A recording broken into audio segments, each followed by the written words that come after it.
आज जो हम लोग टॉपिक शुरू करने जा रहे हैं वो जो आपका सप्लाई वाला टॉपिक था उससे आगे बढ़ेंगे, जिसमें कि हमने मीनिंग ऑफ सप्लाई पढ़ लिया था, स्टॉक एंड सप्लाई के बीच में डिफरेंस देख लिया था। देन आफ्टर हमने फैक्टर अफेक्टिंग सप्लाई का जो कॉन्सेप्ट था वो भी अब हम लोगों ने कवर कर लिया था। तो आज की क्लास में जो हम टॉपिक कवर करेंगे वो होगा लॉ ऑफ सप्लाई। एंड मैंने पहले भी आप लोग को बताया था, डिमांड का सब्जेक्ट जब हमने पढ़ा था, डिमांड का चैप्टर जब हमने पढ़ा था फर्स्ट सेमेस्टर में, तो लॉ ऑफ डिमांड से पहले हमने डिमांड शेड्यूल पढ़ा था, राइट। तो आज की क्लास में जो हम टॉपिक करेंगे वो होगा आपका सप्लाई शेड्यूल। क्या बता सकते हैं कि सप्लाई शेड्यूल का मतलब क्या होगा, meaning of supply schedule?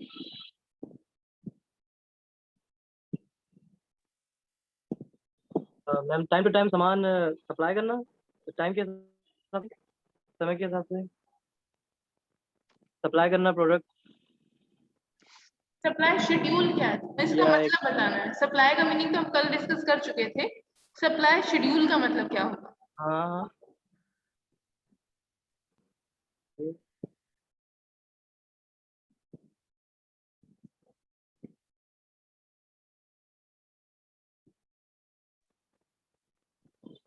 Okay ma'am, कितने कितने समय तक सप्लाई करेंगे?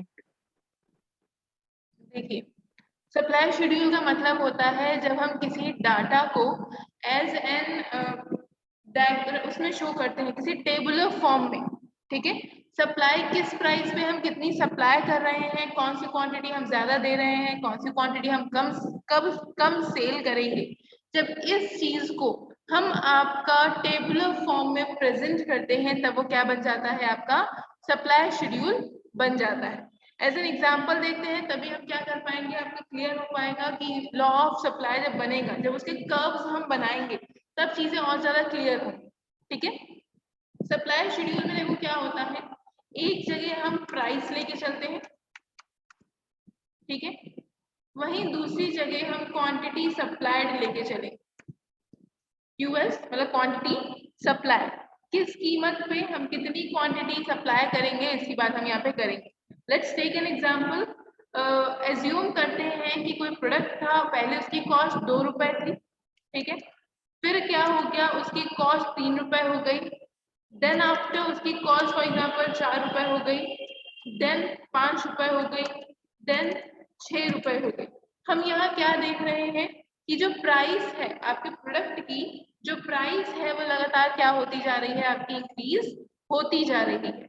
इंक्रीज होते जाने की वजह से आपकी सप्लाई पे इसका क्या असर पड़ेगा। मैंने कल भी आपको बताया था, जो आपकी सप्लाई की क्लास हुई थी, जो मीनिंग ऑफ सप्लाई में डिस्कस किया था, तब हमने कहा था कि सप्लाई और प्राइस के बीच में डायरेक्ट रिलेशनशिप होती है। क्या मतलब है, जब जब किसी भी प्रोडक्ट की प्राइस में इंक्रीज आएगा तो उसकी क्वांटिटी सप्लाई में क्या होती जाएगी, इंक्रीज करती जाएगी। मतलब कि कोई प्रोडक्ट अगर उसकी कीमत 2 रुपए थी तो लेट्स एग्जांपल कि हम उसकी 10 यूनिट्स की सप्लाई करते थे, ठीक है। उसके बाद जब उसकी कीमत 3 रुपए हुई तो अब हम उसकी 20 यूनिट सप्लाई कर रहे हैं। वैसे ही जैसे ही उसकी कीमत 4 रुपए हुई, हम कितना सप्लाई करेंगे, अब 30 यूनिट सप्लाई करेंगे, ठीक है। 5 रुपए हुई तो लेट्स एग्जांपल लेते हैं इसका, हम यहाँ पे 40 यूनिट्स की सेल करेंगे। और लास्ट में जब उसकी कीमत 6 रुपए हुई तो हम आपका 50 यूनिट्स की सप्लाई कर रहे हैं। क्या मतलब था इस पूरे कॉन्सेप्ट का, जैसे जैसे प्राइस बढ़ती जाएगी सप्लाई भी धीरे धीरे इंक्रीज होती जाएगी। क्यों होगी, क्योंकि नॉर्मल अगर हम देखें लेमैन की लैंग्वेज में समझने की कोशिश करें तो उसमें क्या होता था, देखो मान लो आपकी दुकान पर कोई सामान रखा है और वो 2 रुपए का वो खरीद के लाए थे, ठीक है। आज वही सामान मार्केट में 3 रुपए का बिक रहा है, आपने खरीदा था 2 रुपए का, अब कस्टमर उसे 3 रुपए में खरीदने को तैयार है तो आप कोशिश करोगे ज्यादा से ज्यादा बेच दो। वैसे ही अब कस्टमर आपका 4 रुपए में खरीद रहा है, फिर 5 रुपए में खरीद रहा है, फिर 6 रुपए में खरीद रहा है। आपने उस सामान को 2 रुपए में ही बनाया है, आपने अपने पास 2 रुपए में खरीद के रखा था। जैसे जैसे प्राइस इंक्रीज होती जाती है वैसे वैसे सप्लाई भी इंक्रीज होती जाती है। इसके कुछ एक्सेप्शंस भी होते हैं, जैसे कि हम एग्जांपल ले सकते हैं, आप लोगों ने सुना होगा कि जब इन्फ्लेशन बहुत तेजी से बढ़ रहा था तो जो दुकानदार थे उन्होंने क्या करना शुरू किया कि जो प्याज होता है, जो ऑनियंस होते हैं, उनको स्टोर करना शुरू कर दिया। जैसे कि फॉर एग्जांपल आज अगर प्याज की कीमत 100 रुपए प्रति किलो है, कल उसकी कीमत 300 रुपए प्रति किलो होती है, तो ऐसा सप्लायर रूल क्या कहता है कि हमें और तेजी से अपनी सप्लाई को इंक्रीज करना चाहिए, बट एक्सेप्शन ये निकल के आई कि मार्केट में जो दुकानदार थे उनको ये उम्मीद थी कि आज हम अगर इसको बेचेंगे तो हमें 300 रुपए मिलेगा, लेकिन अगर हम इसको कल बेचेंगे तो हमें 500 रुपए मिलेगा। ठीक है, इस वजह से लोग क्या करते हैं, इसे स्टॉक करना शुरू कर देते हैं। बट अगर नॉर्मली देखा जाए तो जब जब प्राइस इंक्रीज होती है तब तब सप्लाई भी इंक्रीज हो जाती है। ठीक है, इसी पे फिर आपका बनता है कर्व आता है। ठीक है, ये आपका demand schedule, sorry supply schedule था। इसी में आपका आएगा नेक्स्ट सप्लाई कर्व। ठीक है, सप्लाई कर्व क्या होता है, आपका ग्राफिकल प्रेजेंटेशन है। ठीक है, अभी जो आपने ये टेबुलर प्रेजेंटेशन की है सप्लाई की, जब हम इसे बाय ग्राफ शो करते हैं, मतलब कि बाय ग्राफिकल प्रेजेंटेशन शो करते हैं, तब वो क्या बन जाता है, आपका कर्व बन जाता है। अगर हम देखें इसको कर्व किस तरह से बनाया जाएगा, तो देखो सबसे पहले यहाँ पे हम एक्स एक्सिस लेते हैं। एक मिनट जरा होल्ड करिए।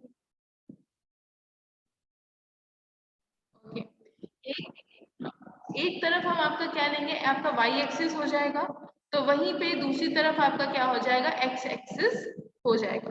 अगर हम यहाँ पे बात करें तो एक्स एक्सिस पे हम किसको लेके चलेंगे, आपका क्वांटिटी सप्लाई। ठीक है, मतलब कि ओवरऑल कितनी क्वांटिटी हम सप्लाई कर रहे हैं उसको हम यहाँ पे नीचे लिखेंगे, और वहीं पे वाई एक्सिस में हम किसकी बात करेंगे, आपकी प्राइस की बात करेंगे। ठीक है, आई थिंक इतना क्लियर है, इसमें कोई नई चीज नहीं है। अगर अब हम यहाँ पे देखें तो पॉइंट कैसे चल रहा है, नीचे 0 है। ठीक है, यहाँ पे क्या रहेगा, 0 रहेगा, और प्राइस जब बढ़ेगा तो कैसे होगा, 2 रुपए, फिर आपका 3 रुपए, फिर 4 रुपए, फिर 5 रुपए, फिर 6 रुपए, धीरे धीरे ऊपर हम बढ़ते जाएंगे। उसी तरीके से क्वांटिटी सप्लाई, पहले 10 यूनिट, फिर 20 यूनिट, फिर 30 यूनिट, फिर 40, फिर आपकी क्या हो जाएगी, 50 यूनिट। ठीक है, अब हमें क्या करना है, अगर हम इसी पे कर्व बनाएं तो देखो कैसा कर्व आपका देखने को मिलेगा। अगर हम बात करते हैं प्राइस 2 रुपए थी, तो क्वांटिटी कितनी थी आपकी, 10 यूनिट्स थी, कुछ इस तरीके से बनेगा। ठीक है, उसके बाद जब आपकी प्राइस 3 रुपए होती है तो क्वांटिटी भी कितनी हो जाती है आपकी, 20 यूनिट।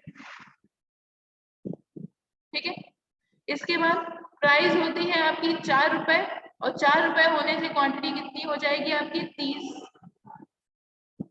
उसी तरीके से आपकी फिर आपकी यूनिट होती है 5 रुपए में हम और ज्यादा आपकी क्वांटिटी सेल करेंगे। लेट्स एग्जांपल की 40 यूनिट सेल कर रहे हैं, और लास्ट में जैसे ही आपकी 6 रुपए प्राइस होगी ये और ज्यादा बढ़ जाएगा, और अब हम इसकी 50 यूनिट सेल करेंगे।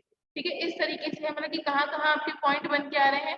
पहला एक पॉइंट तो ये वाला बन के आया। ठीक है, दूसरा यहाँ पे आएगा, तीसरा ये है, फिर फोर्थ ये है, और नेक्स्ट फिफ्थ पॉइंट यहाँ पे आएगा। अगर हम इन सभी पॉइंट्स को आपस में मिला देते हैं, मतलब कि आपस में एक दूसरे से ज्वाइन कर देते हैं, तो कुछ कर्व आपका इस तरीके से नजर आएगा।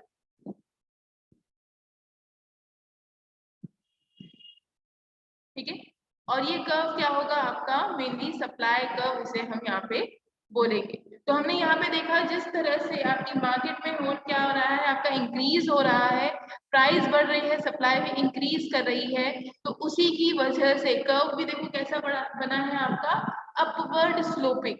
इस कर्व को हम कैसे बोलेंगे, आपका अपवर्ड स्लोपिंग या अपर स्लोप कर्व, इसको हम बोलेंगे। ठीक है, आपको पता होगा डिमांड कर्व कैसा बनता था, नीचे को गिरता हुआ बनता था, तो हम इसे क्या बोलते थे, डाउनवर्ड स्लोपिंग कर्व। लेकिन सप्लाई कर्व कैसा होता है, आपका अपवर्ड कर्व होता है। अब आपसे पूछेगा क्यों, मतलब कि आपका जो सप्लाई कर्व है रीजन क्या है इसका ऊपर बढ़ने का। जैसे कि डिमांड कर्व में तो हमें पता था कि वो डाउनवर्ड स्लोपिंग होता है जस्ट बिकॉज वो इनवर्स रिलेशनशिप है। तो अगर क्वेश्चन आपसे पूछे कि why supply curve is upward sloping, ठीक है, इस तरीके से अगर आपसे क्वेश्चन पूछता है तो आपको यहाँ पे क्या करने की जरूरत है, सीधा सा एक सिंपल सा रीजन आएगा क्यों पड़ता है, क्योंकि आपका यहाँ पे डायरेक्ट रिलेशनशिप है। क्यों पड़ता है, बिकॉज ऑफ डायरेक्ट रिलेशन। ठीक है, प्राइस एंड क्वांटिटी सप्लाई में डायरेक्ट रिलेशन होने की वजह से सप्लाई कर्व क्या होता है आपका, अपवर्ड स्लोपिंग, ऊपर को बढ़ता हुआ दिखाई देता है।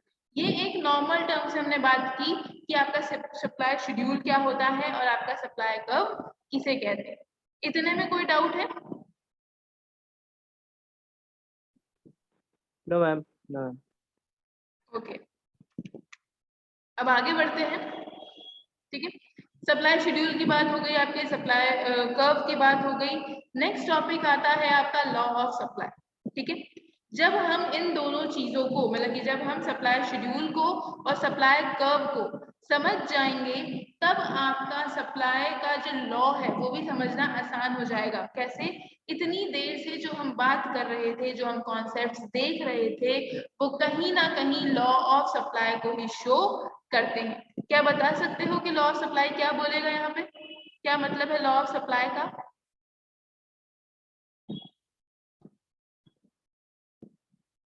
माइक ऑन कर लो। Yes ma'am. Meaning of law of law of supply. Supply यहाँ पे क्या कहेगा? हाँ, मीनिंग क्या होगा इसका?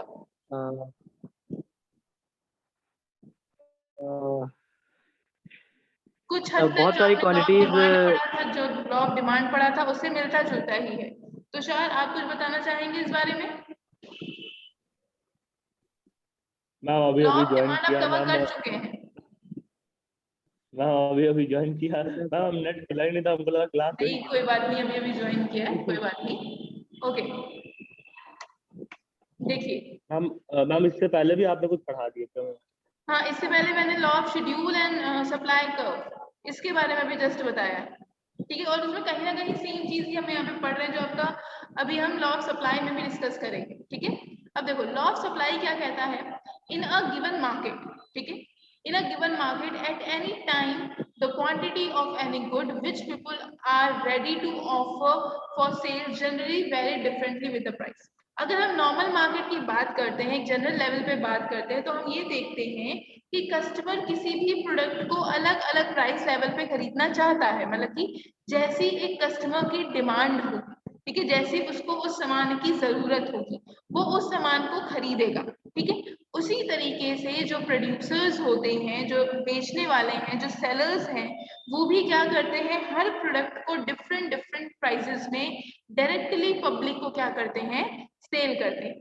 इसके बाद कहता है varies directly means that as price rises the quantity offered increase.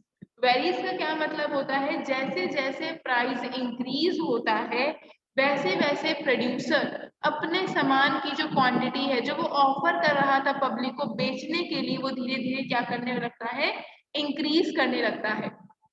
उसके बाद कहता है as it falls the quantity offered decrease. और जैसे ही लोगों की डिमांड कम हो जाती है या प्राइस डाउन हो जाती है वैसे ही वो ऑफर जो देता था, जो सामान बेचता था, वो भी धीरे धीरे क्या होने लगता है, डिक्रीज होने लगता है। It should be noted that in the case of demand the quantity demanded varies inversely with the price, that is as prices rises demand decreases and vice versa।